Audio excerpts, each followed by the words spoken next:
Hello. Welcome दोस्तों। सबसे पहले हम बात करते हैं हमारे पीएनएल की। तो आज के दिन मुझे लगभग 4600 रुपये का प्रॉफिट हुआ। यहाँ पे आप देखोगे तो मैंने दो बारी यहाँ पे स्टेटस बनाया जिसके अंदर ये प्रॉफिट हुआ है। यहाँ पे आप देखोगे फर्स्ट मैंने यहाँ पे ये बनाया था 850 वाला 24 850 की कॉल और पुट दोनों को मैंने सेल किया। जिसके अंदर मुझे आप देखोगे कॉल के अंदर मुझे लगभग 4800 रुपये का प्रॉफिट हुआ, तो कॉल के अंदर लगभग मुझे 500 रुपये, पुट के अंदर मुझे लगभग 500 रुपये का लॉस हुआ। फिर मैंने वापस से एक ये बनाया जिसके अंदर मैं लगभग ब्रेक ही रहा। अभी चलो मैं दोनों का आपको ऑर्डर विंडो और दिखाई देता हूँ कि ऑर्डर विंडो के अंदर कैसे कैसे मैंने ट्रेड बनाया था। तो यहाँ पे आप देखो फर्स्ट मैंने 9:20 के ऊपर ये पहले ट्रेड यहाँ पे बनाया था जिसको मैंने लगभग 9:39 तक यहाँ पे रखा था। दोनों ट्रेड को मैंने बिल्कुल साथ में बास्केट के ऑर्डर से बनाया था और दोनों को मैंने एक साथ में एग्जिट किया था। यहाँ पे आप देखोगे तो सेम टाइम पे। उसके बाद यहाँ पे आप देखोगे तो 1:24 पे मैंने वापस से एक ट्रेड बनाया था जिसको मैंने लगभग 2 बजे के आसपास एग्जिट कर दिया। तो ये मेरा आज का कंप्लीट ऑर्डर विंडो रहा। उसके अलावा मैंने कोई भी ट्रेड यहाँ पे नहीं किया। अभी चलो हम देखते हैं निफ्टी का वीकली एंड डेली एनालिसिस, देखते हैं कि हम कैसे कैसे निफ्टी के अंदर ट्रेड बना सकते हैं। तो पहले हम निफ्टी का वीकली एनालिसिस देखेंगे, उसके बाद में हम निफ्टी का डेली एनालिसिस देखेंगे। तो वीकली में हम देखेंगे तो लगातार 6 वीक से फर्स्ट वीक ये रहा जिसके अंदर थोड़ा मूवमेंट था, सेकेंड वीक ये था बिल्कुल रेंज में था, थर्ड वीक ये था, फोर्थ वीक ये था, फिफ्थ वीक और सिक्स वीक, लगातार 6 वीक से निफ्टी एक रेंज के अंदर ही फंसा हुआ है। तो अभी ये तो हो नहीं सकता ये और ज्यादा इसी रेंज के अंदर फंसेगा, या तो यहाँ से ब्रेकआउट देगा अप साइड में या फिर इस रेंज को नीचे की साइड में ब्रेक करेगा तो ब्रेक डाउन देगा, किसी भी साइड जाओ। लेकिन निफ्टी नेक्स्ट वीक के अंदर एक बड़ा मूवमेंट दे सकता है। इसके पीछे के दो कारण हो सकते हैं। पहला कारण तो ये है कि मतलब मंथली एक्सपायरी है नेक्स्ट, तो उस मंथली एक्सपायरी के कारण भी हमें एक बड़ा मूवमेंट अपसाइड में देखने को भी मिल सकता है या फिर डाउन साइड में भी देखने को मिल सकता है। किधर भी आए मूवमेंट एक हमें देखने को मिल सकता है। और जो लास्ट एक्सपायरी थी हमारी उसमें भी मूवमेंट हमारा नहीं हुआ था। तो अब नेक्स्ट एक्सपायरी जो भी आएगी उसमें हम बड़े मूवमेंट के प्लान के हिसाब से चल सकते हैं। दूसरा, इसी वीक के अंदर हमारी बैंक निफ्टी की भी एक्सपायरी आएगी, तो इस कारण से भी बैंक निफ्टी की एक्सपायरी है तो वो पोजीशन भी कटेगी, तो एक मूवमेंट आने के चांसेस पूरे पूरे, क्योंकि उसके अंदर भी यही सेम सा चार्ट बन रहा है।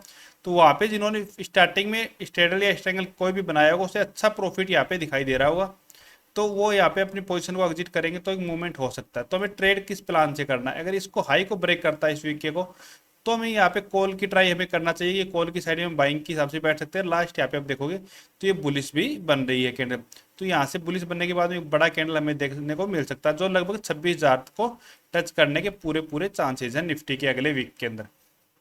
नीचे की साइड में ब्रेक करेगा तो 24,000 तक आ सकता है, मतलब 1,000 पॉइंट या तो नीचे चला जाएगा नेक्स्ट वीक में या फिर 1,000 पॉइंट अप साइड में चला जाएगा, किसी भी साइड में हो, लेकिन 1,000 पॉइंट का मूवमेंट आने की पूरी पूरी संभावना है।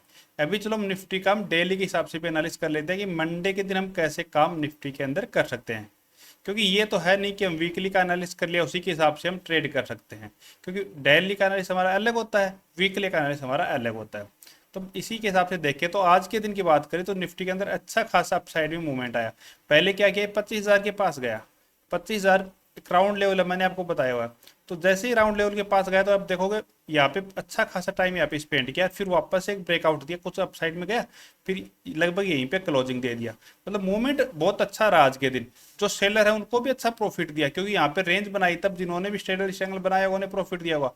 मॉर्निंग में भी अच्छा मूवमेंट आया, तो जिन्होंने यहाँ पे कोई भी बाइंग की ट्रेड बनाई होगी, फिर मैंने तो मॉर्निंग मॉर्निंग में भी स्ट्रेडल बनाया था और उसके अंदर अच्छा प्रॉफिट कमाया था क्योंकि डिक्के आ रहा था। तो हमें अगर ये पता चले कि सही डिक्के आ रहा है तो हम प्रॉफिट कमा सकते हैं। तो हमें सभी चीज़ों को देख के करना चाहिए। ये नहीं है कि हमें अपसाइड में मार्केट जा रहा है तो कॉल बायर को प्रॉफिट ही मिलेगा, जरूरी नहीं होता है, क्योंकि डिक्के आएगा तो नहीं भी मिले। लेकिन हम अगर सही प्रीमियम सही जगह पे ट्रेड लेंगे तो हमें अच्छा प्रॉफिट होगा। अगर हमारी ट्रेड अच्छी नहीं बन रही हो तो हमें नहीं लेना चाहिए। अगर हम ले भी रहे तो कम क्वांटिटी के साथ में ट्रेड को प्लान करना चाहिए। ये कभी भी नहीं करना चाहिए कि हम अच्छी खासी क्वांटिटी लगा दें और चाहे हमें अच्छी ट्रेड हमारी नहीं बन रही हो, तो ऐसा कभी भी ना करें। अभी हम देखते हैं काम कैसे कर सकते हैं। तो ये हमारा रहेगा सपोर्ट एरिया 24,970, 24,970 राउंड लेवल के पास में भी यहाँ पे आप देखोगे तो सपोर्ट लिया है। तो ये हमारे लिए सपोर्ट एरिया रहेगा। निफ्टी अगर हमें मंडे के दिन इस एरिया में मिलेगा ना, तो हम यहाँ पे 30 पॉइंट का एक ऐसा लगा के पहले हम एक कॉल की पोजीशन को यहाँ पे बाई करेंगे, क्योंकि यहाँ से हो सकता है वापस से यहाँ तक भी निफ्टी जा सकता है।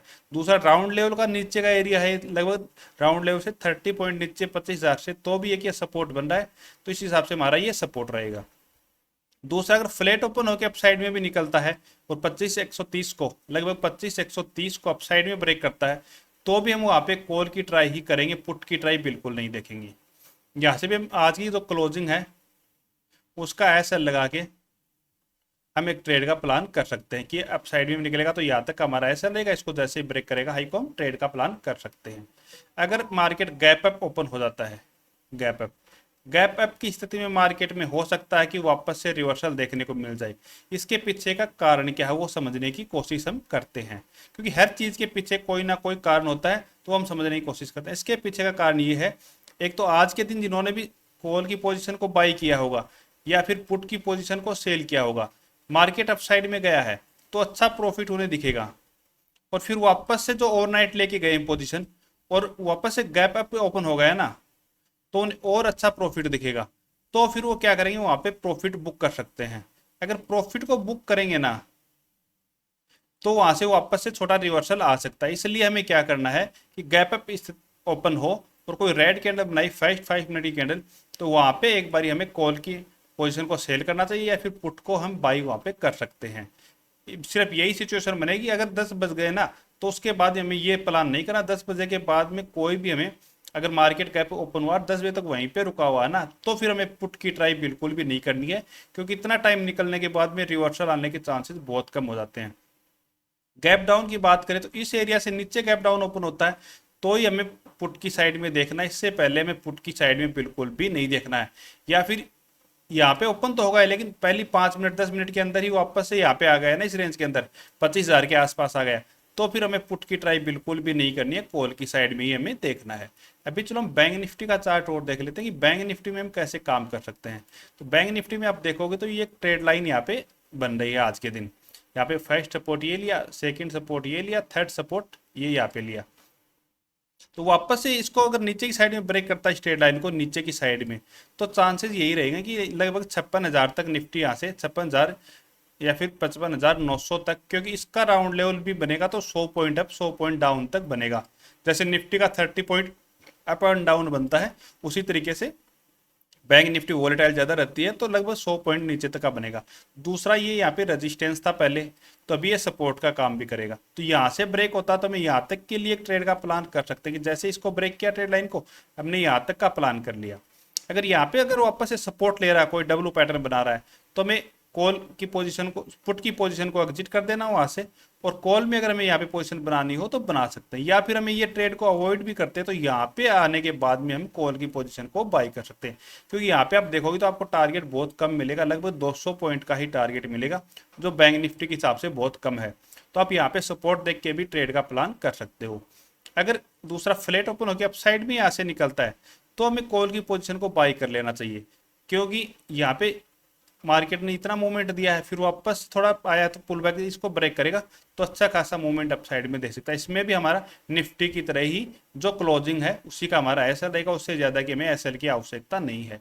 दूसरा, अगर गैप अप ओपन हो जाता है, गैप अप की स्थिति में हमें इसको 10 बजे तक अवॉइड करना है। निफ्टी को 10 बजे के बाद में कोई अच्छी ट्रेड बनती है तो हमें ट्रेड का प्लान करना है, इससे पहले कोई भी ट्रेड का प्लान हमें इसके अंदर नहीं करना। कि रेंज बनाता है उसको फिर ब्रेकआउट देता है तो हमें अपसाइड में लेना, ब्रेक डाउन देता है तो फिर हमें डाउन साइड में उसको लेना है। अगर इसको नीचे की साइड में, इससे नीचे गैप डाउन ओपन हो जाता है निफ्टी, तो फिर हमें पुट की ट्राई कर सकते हैं, इससे पहले बिल्कुल भी हमें पुट की ट्राई नहीं करनी है। अगर आपको वीडियो पसंद आई तो चैनल को सब्सक्राइब कीजिए। Okay, thank you.